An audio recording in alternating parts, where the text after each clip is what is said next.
할렐루야. 하나님의 은혜와 평강이 이 아침에도 여러분들과 함께하길 바랍니다. 오늘 우리에게 주시는 하나님 말씀은 사무엘상 2장 12절에서 18절까지의 말씀입니다. 엘리의 아들들은 행실이 나빠 여호와를 알지 못하더라. 그 제사장들이 백성에게 행하는 관습은 이러하니 곧 어떤 사람이 제사를 드리고 그 고기를 삶을 때에 제사장의 사환이 손에 3살 갈고리를 가지고 와서 그것으로 냄비에나 소대나 큰 소대나 가마에 찔러 넣어 갈고리에 걸려 나오는 것은 제사장이 자기 것으로 가지되 실로에서 그곳에 온 모든 이스라엘 사람에게 이같이 할 뿐 아니라 기름을 태우기 전에도 제사장의 사환이 와서 제사 드리는 사람에게 이르기를 제사장에게 구워드릴 고기를 내라. 그가 내게 삶은 고기를 원하지 아니하고 날 것을 원하신다 하다가 그 사람이 이르기를 반드시 먼저 기름을 태운 후에 내 마음에 원하는 대로 가지라 하면 그가 말하기를 아니라 지금 내게 내라. 그렇지 아니하면 내가 억지로 빼앗으리라 하였으니 이 소년들의 죄가 여호와 앞에 심히 크면 그들이 여호와의 제사를 멸시함이었더라. 사무엘은 어렸을 때에 세마포 에봇을 입고 여호와 앞에서 섬겼더라. 아멘. 오늘 성경 본문에는 엘리의 두 아들과 어린 사무엘의 모습이 대조되어 묘사되고 있습니다. 엘리의 두 아들은 아버지 엘리 제사장과 함께 제사장이었지만 그들의 악한 행실로 인해서 결국에는 하나님께 버림받고 심판당합니다. 그러나 사무엘은 훗날 이스라엘 민족을 위기에서 건지고 나아가 영적인 부흥을 일으켰던 주역이 된 인물이죠. 먼저 엘리 제사장의 두 아들 홈니와 비느하스가 어떤 인물이었는지 12절은 이렇게 말씀합니다. 엘리의 아들들은 행실이 나빠 여호와를 알지 못하더라. 홈니와 비느하스는 아버지와 같이 제사장이었는데도 하나님께 드리는 제사를 멸시했습니다. 그리고 율법을 무시하고 하나님께 드리는 제물을 마음대로 갈취했어요. 레위기 3장과 7장에 보면 화목제를 드릴 때 제물의 기름은 불에 태우고 고기는 삶아서 제사장과 제사를 드린 사람들이 나눠 먹도록 그렇게 되어 있습니다.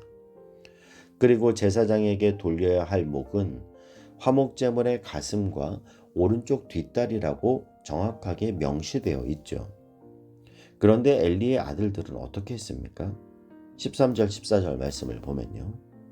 그 제사장들이 백성에게 행하는 관습은 이러하니 곧 어떤 사람이 제사를 드리고 그 고기를 삶을 때에 제사장의 사환이 손에 3살 갈고리를 가지고 와서 그것으로 냄비에나 소대나 큰 소대나 가마에 찔러 넣어 갈고리에 걸려 나오는 것은 제사장이 자기 것으로 가지되 실로에서 그곳에 온 모든 이스라엘 사람에게 이같이 할 뿐 아니라 갈고리로 찔러서 걸려 나오는 것을 자신의 목으로 그렇게 삼았다라는 거죠.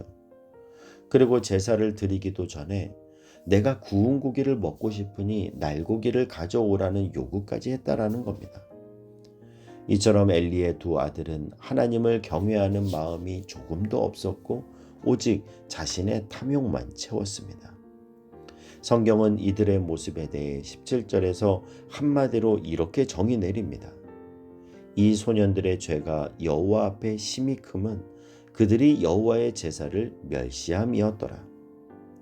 여호와의 제사를 멸시했다라는 말은 오늘날로 하면 하나님께 드리는 예배를 멸시했다라는 거예요. 여러분, 예배가 무엇입니까? 예배는 하나님과의 만남입니다. 하나님은 인격이시기 때문에 우리가 중요한 사람과의 만남을 어떻게 준비하고 어떤 마음으로 만나는지를 생각해 보면 인격이신 하나님께 예배드리러 가는 우리의 자세가 어떠해야 하는지 잘 알 수 있습니다. 예배는 오직 주님만을 만나러 나오는 예배여야 합니다. 그리고 주님만을 높이는 예배가 되어야 합니다. 그 외에 그 누구도 예배의 대상이 되어서는 안 됩니다. 엘리의 두 아들은 그런 제사, 즉 예배의 본질을 망각한 채 마치 하나님이 없는 것처럼 안하무인격인 그런 태도로 예배를 멸시하다가 그들의 죄가 여호와 앞에 심히 크다라는 말씀을 듣게 되었죠. 여러분, 하나님은 오늘도 우리의 예배를 받으실까요? 여러분이 예배드리는 지금 그 공간에 하나님이 영으로 지금 내 옆에 함께 하실까요? 그 하나님의 존재를 인식하는 것을 우리는 임재의식이라고 말합니다. 하나님이 지금 이곳에 임재해 계신다라는 인식이요. 그런데 하나님은 영이시기 때문에 우리 눈에 안 보여요. 그래서 많은 사람들은 하나님이 여기 안 계신다라고 생각합니다. 여러분, 하나님이 내 앞에 계시는 게 보이는데 그 앞에서 싸우는 사람이 있을까요? 하나님이 지금 내 앞에 계시는 게 눈으로 보이는데 함부로 말하고 함부로 행동하는 사람이 있을까요? 없습니다. 목숨을 내놓지 않고서야 어떻게 감히 그럴 수 있겠습니까? 그런데 그 하나님이 우리 눈에 안 보인다는 게 그게 문제죠. 눈에 안 보이면 없다고 생각해요. 여러분, 오늘 나의 예배는 어떻습니까? 거룩하신 하나님의 존전에 나와 마음의 무릎을 꿇고 그 앞에 경배하는 심령으로 나아가는 예배입니까? 아니면 엘리의 두 아들들처럼 하나님의 교회에 와서도 하나님 앞에 예배드리고 있으면서도 내 마음대로 방자히 행하는 것이 이것이 오히려 자신의 존재감을 드러내는 것이라고 생각하며 하는 그런 예배입니까? 우리는 누구를 탓할 것이 아니라 먼저 우리의 모습을 말씀에 비추어 점검해 봐야 합니다. 나는 지금 거룩하신 하나님을 만날 준비가 되어 있는가? 나는 오직 예배를 통해 내 영이 하나님을 만난다는 이 사실에만 집중하며 예배를 드리고 있는가? 그래서 우리는 예배를 드릴 때 예배에만 신경 써야 합니다. 찬송을 하면 찬송을 부르는 것에 집중해야 하고, 기도를 할 땐 기도하는 것에 집중해야 하고, 설교 시간엔 설교를 듣는 데에 집중해야 합니다. 우리가 하나님께 예배를 드린다고 하면서 오히려 다른 것에 마음을 빼앗기고 있다면 그 예배는 더 이상 하나님이 받으실 만한 예배가 되지 못한다라는 사실입니다. 그래서 여러분, 우리가 좋은 교회라고 얘기할 때 좋은 교회가 되는 가장 중요한 조건은 바로 예배입니다. 예배가 살아있는 교회가 좋은 교회예요. 저는 우리 교회의 예배가 더욱 생기 있게 살아나길 축복합니다. 더 풍성한 은혜가 넘치는 예배가 되기를 축복합니다. 구원의 감격을 가지고 나온 하나님의 백성들이 나에게 편한 예배, 내 위주의 예배가 아니라 하나님이 받으실 만한 예배, 하나님이 기뻐하시는 예배만이 최고의 관심이 되는 진정한 예배자들이 드리는 예배가 되길 주님의 이름으로 축복합니다. 그럴 때 우리의 예배는 예배의 중심인 주님만 보이는 예배가 되어질 줄 믿습니다. 이런 엘리의 두 아들과 대조에서 성경은 어린 사무엘을 소개하고 있는데요. 18절 말씀을 보면요. 사무엘은 어렸을 때에 세마포 에봇을 입고 여호와 앞에서 섬겼더라. 사무엘은 젖을 떼자마자 성소에 들어가 어린 시절부터 세마포 에봇을 입고 하나님 앞에서 섬겼습니다. 이 하나님 앞에서 섬겼더라 이 말을 통해 사무엘은 어린 시절부터 하나님의 임재의식이 그에게 있었다라는 것을 우리는 알 수 있습니다.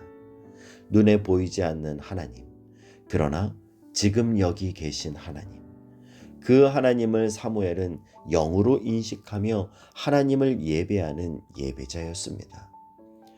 저와 여러분의 예배가 엘리의 두 아들들처럼 그런 예배가 너무나 익숙해져서 편하고 심지어 그것을 넘어 마치 내가 예배의 주인인 양 판단자의 자리에 앉고 자신만 예배자로 서지 않을 뿐만 아니라 엘리의 두 아들들처럼 예배드리러 오는 다른 사람의 예배마저 엉망이 되게 하는 것이 아니라 비록 어린 사무엘이지만 하나님을 처음 만났을 때의 그 깊은 감격과 감사로 하나님 앞에 예배드리는 하나님이 찾으시는 참된 예배자가 되기를 축복합니다. 하나님은 우리의 예배의 형식이 아니라 우리의 마음을 받기를 원하십니다. 어린 사무엘처럼 하나님의 임재의식 안에서 겸손히 주님이 주시는 십자가의 보혈로 덮어진 의의 에봇을 입고 하나님 앞에 서는 그런 자를 하나님은 오늘도 찾으십니다. 교회는 세상에서 부름받은 성도들의 예배 공동체입니다. 하나님은 우리를 예배자로 부르셨어요. 그리고 우리의 예배가 예배당 안에서만 드리는 그런 예배일 뿐만 아니라 예배당의 담을 넘어 우리의 삶의 자리까지 이어지길 주님은 원하십니다. 이것이 주님이 기뻐 받으시는 우리의 삶의 예배인 줄 믿습니다.